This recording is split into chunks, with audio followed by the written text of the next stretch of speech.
दिल्ली से नगीना जा रहा था। ध्यान चाहता हूं मंच का भी। मैं कम बोलता हूं, 5 मिनट का समय दिया, 4.5 मिनट में खत्म कर दूंगा। और 4.5 मिनट में ऐसा खत्म करूंगा, दोबारा बुलाओगे नहीं, मुझे मेरी गारंटी है। और बुलाओगे, नेताओं के चक्कर में मत पड़ना।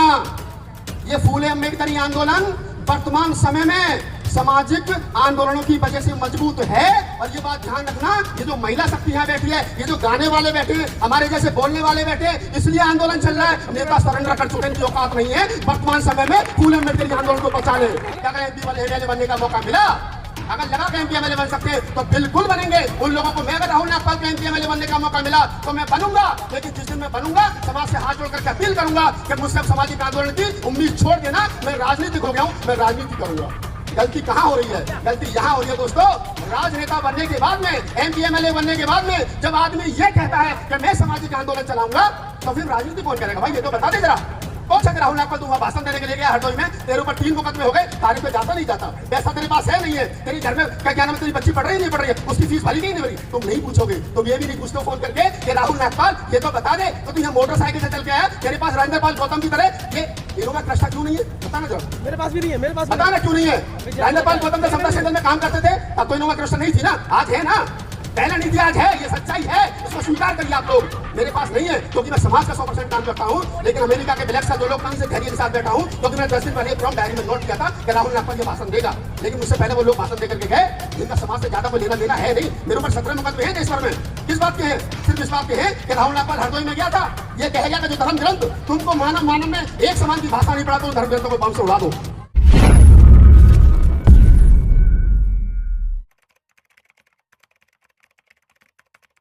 बहुत बहुत आभार तमाम साथियों का।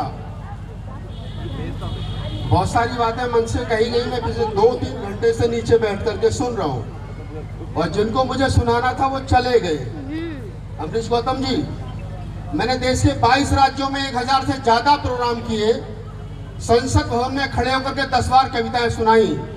मैं राहुल नागपाल हूँ, पहचान ले तेरे कूचे में हूँ, फिर भी बेमिसाल हूँ, पहचान ले मुझको, मैं राहुल नागपाल हूँ। राजेंद्र पाल गौतम जी बोल करके गए, कुलदीप बोल करके गए, प्रियंका बोल करके गई, तमाम राजनेता बोल करके गए बाबा साहब की जयंती के इस प्रोग्राम में। 10 दिन पहले मैं दिल्ली से नगीना जा रहा था। ध्यान चाहता हूं मंच का भी। मैं कम बोलता हूं, 5 मिनट का समय दिया, 4.5 मिनट में खत्म कर दूंगा। और 4.5 मिनट में ऐसा खत्म करूंगा, दोबारा बुलाओगे नहीं, मुझे मेरी गारंटी है। और बुलाओगे तो फिर दिल पे पत्थर रख के बुलाओगे, क्योंकि मैं चापलूसी नहीं करता, मैं सीधी बात करता हूँ। मैं सीधी बात करता हूँ। आज सुबह एक वीडियो लगाया चैनल पर, बोल 85 पर, अपने चैनल पर 10,000 गाली मिली है अब तक, 10,000 और भी मिल जाए। लेकिन 10 साल के बाद वो उस वीडियो को कोई देखेगा तो कहेगा कि राहुल नागपाल उस समय मूवमेंट को बचाने की बात कर रहा था। मैं वो बात यहाँ खड़े होकर के कर रहा हूँ कोंडली के ऐतिहासिक पार्क में। अभी मंत्री जी बोल रहे थे, कभी मिले तो पूछना जरा उनसे, राजेंद्र पाल गौतम जी से। मैं बिना भूमिका की बात कर रहा हूँ, बिना महापुरुषों को नमन करे हुए, बिना नाम लिए हुए, क्योंकि समय की कमी है। माने राजेंद्र पाल गौतम जी बोल रहे थे, कड़वी बात है, बोल रहा हूँ ना, जाति तोड़ो समाज जोड़ो, 10 करोड़ वोट बनाएंगे। कितने बने? एक भी नहीं बना। बताओ जरा हाथ खड़े करके। अरे वही रिपीट होते हैं। बताओ जरा। अरे वही 0 बटा सन्नाटा। अरे वही रिपीट होते हैं। मैं मंत्री जी का जो पत्रकार इंटरव्यू करने के लिए गया, ये वीडियो रिकॉर्ड हो रहा है, और कल को मंत्री जी देखेंगे, पूछेंगे। 2 बार से वो खुद अनुसूचित जाति के लिए सुरक्षित सीट पर विधायक का चुनाव जीत कर कह रहे हैं, चमार का प्रमाण पत्र लगा करके, और दूसरों को गणित पढ़ा रहे हैं कि जाति छोड़ो समाज जोड़ो। ताली बजा सकते हो, बजाओ यहाँ नेताओं की नालायकी पर।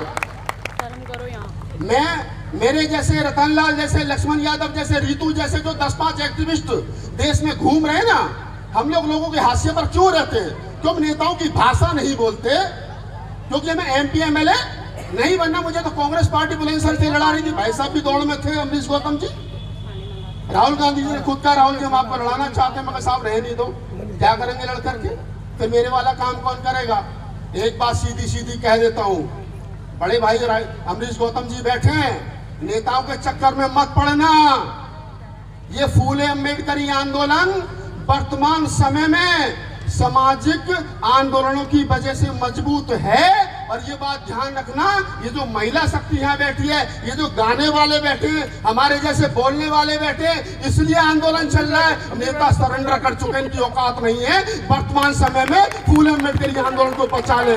हम भी बैठे पत्रकार, इनकी औकात नहीं है। मेरी खुली मैं कहता हूँ, मेरे साथ आकर के डिबेट करिए, बताइए कौन सा नेता है जो फूले अम्बेडकर के आंदोलन को बचाने का काम कर रहा है। कोई अपनी संपत्ति बचाने का काम कर रहा है, कोई अपने भाई को बचाने का काम कर रहा है, कोई अपने परिवार को बचाने का काम कर रहा है, कोई खुद को बचाने का काम कर रहा है। कोई फूले अम्बेडकर आंदोलन को बचाने का काम नहीं कर रहा, समाज को गुमराह करने का काम कर रहे हैं। और मैं कह रहा हूं कोंडली वालों, एक बात ध्यान रखना, मैं रहूं ना रहूं, राहुल नागपाल रहे ना रहे, लक्ष्मण यादव रहे ना रहे, रीतू रहे ना रहे, रतनलाल रहे ना रहे, ये आंदोलन रहना चाहिए, ये आंदोलन रहना चाहिए। हम एमपी एमएलए बनने की दौड़ में नहीं है, लेकिन ये भी सच्चाई है कि अगर एमपी वाले एमएलए बनने का मौका मिला, अगर लगा कि एमपी एमएलए बन सकते हैं तो बिल्कुल बनेंगे। उन लोगों को, मैं अगर राहुल नागपाल को एमपी एमएलए बनने का मौका मिला तो मैं बनूंगा, लेकिन जिस दिन मैं बनूंगा समाज से हाथ जोड़ करके अपील करूंगा कि मुझसे अब सामाजिक आंदोलन की उम्मीद छोड़ देना।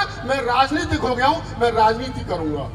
गलती कहां हो रही है? गलती यहां हो रही है दोस्तों, राजनेता बनने के बाद में, एमपी एमएलए बनने के बाद में जब आदमी ये कहता है कि मैं सामाजिक आंदोलन चलाऊंगा, तो फिर राजनीति कौन करेगा? भाई ये तो बता दे जरा, कौन करेगा राजनीति? बताना जरा।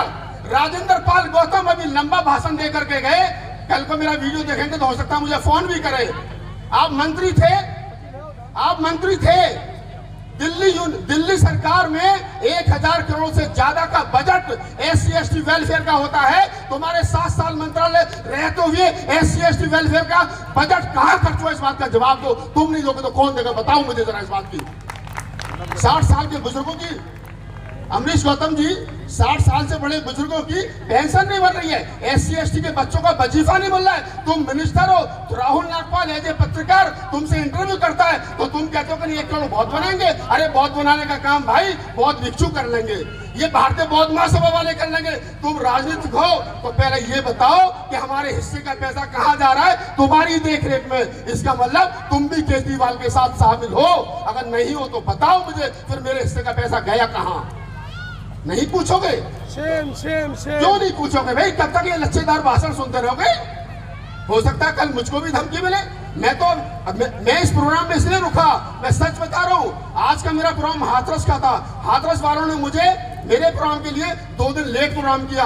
कल मैं हाथरस जाऊंगा, कल रात को मेरी फ्लाइट है नागपुर की, नागपुर में मेरा प्रोग्राम है। मैं तुमसे कहता हूँ, सामाजिक आंदोलन में जो लोग काम कर रहे हैं उनको जिंदा रखिए। विजेंद्र भाई, आपके ऊपर ज्यादा जिम्मेदारी है, तमाम लोगों के ऊपर ज्यादा जिम्मेदारी है। मैंने कहा, मैं पढ़ता हूँ ना, मैं लिखता हूँ, मैं ब्लॉग लिखता हूँ, मैं पढ़ता हूँ। ये बेचारे गाने वाले लोग जो यहाँ बैठे, ये रात को आप लोगों को कितने पैसे लोगे मुझे नहीं पता, इन्होंने गली मोहल्लों में आंदोलन जिंदा रखा है। आप मुझे बताइए, आप मुझे बताइए।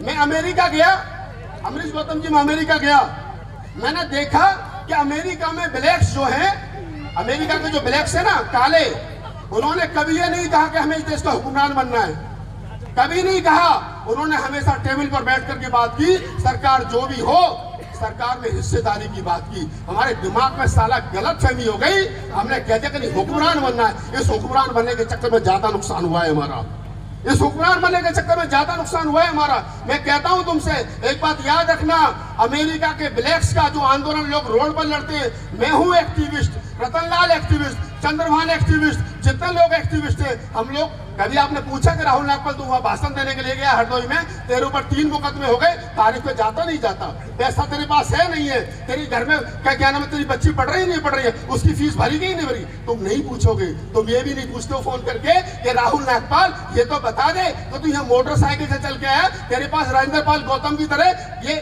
इनोवा क्रिस्टा क्यों नहीं है? बताना जरा। मेरे पास भी नहीं है, मेरे पास बताना क्यों नहीं है? राजेंद्र पाल गौतम जब समता सेंटर में काम करते थे तब तो इनोवा क्रिस्टा नहीं थी ना, आज है ना, पहले नहीं थी आज है, ये सच्चाई है, इसको स्वीकार करिए आप लोग। मेरे पास नहीं है क्योंकि मैं समाज का 100% काम करता हूं, लेकिन अमेरिका के ब्लैक्स का जो लोग काम करते हैं वो BMW में घूमते हैं। मैंने पूछा अमेरिका में कि तुम लोग BMW में कैसे घूमते हो, तो उन्होंने बताया कि उनका जो ब्लैक्स कम्युनिटी है अपने समाज के एक्टिविस्ट के लिए ईमानदारी से 10% देता है, तब वो लोग लड़ रहे हैं। और यहाँ का जो आदमी है वो कहता है कि नहीं फ्री में एक्टिविटी चाहिए, राहुल नागपाल चाहिए। मैं यहाँ 2 घंटे से बैठा हूँ नीचे मंच पर, मंच के नीचे। मैंने 22 राज्यों में 1000 से ज्यादा प्रोग्राम किए। इस मंच पर जितने लोग भाषण दे करके गए, 5 राज्यों से ज्यादा किसी की शक्ल नहीं देखी होगी लोगों ने। मैंने संसद भवन में खड़े होकर 10 बार कविताएं पढ़ी है, नहीं देखी होगी शक्ल, लेकिन फिर भी मैं नीचे धैर्य के साथ बैठा हूँ, क्योंकि मैंने 10 दिन पहले प्रोग्राम डायरी में नोट किया था कि राहुल नागपाल ये भाषण देगा। लेकिन मुझसे पहले वो लोग भाषण दे करके गए जिनका समाज से ज्यादा कोई लेना देना है नहीं। मेरे ऊपर 17 मुकदमे हैं देश भर में। किस बात के हैं? सिर्फ इस बात के हैं कि राहुल नागपाल हरदोई में गया था, ये कहेगा कि जो धर्म ग्रंथ तुमको मानव में एक समान की भाषा नहीं पढ़ा तो उन धर्म ग्रंथों को बम से उड़ा दो। मेरे ऊपर मुकदमा हो गया, मैं झेल रहा हूँ ना उसको। मैं कोई एमएलए की तनख्वाह नहीं ले रहा हूँ, मैं एमपी की तनख्वाह नहीं ले रहा हूँ, मेरे पास सरकारी गाड़ी नहीं है, मेरे पास सरकारी बंगला नहीं है, लेकिन मैं लड़ता हूँ सिर्फ इसलिए कि तुम्हारे और मेरे बच्चे सुरक्षित रह सके। आने वाले आंदोलन में अभी मंत्री जी कहानी सुना रहे थे चोंच वाली, मैं कह रहा हूं कि वो तो कितनी लड़ेंगे मुझे नहीं पता। 1 साल के बाद में चुनाव होने वाला है।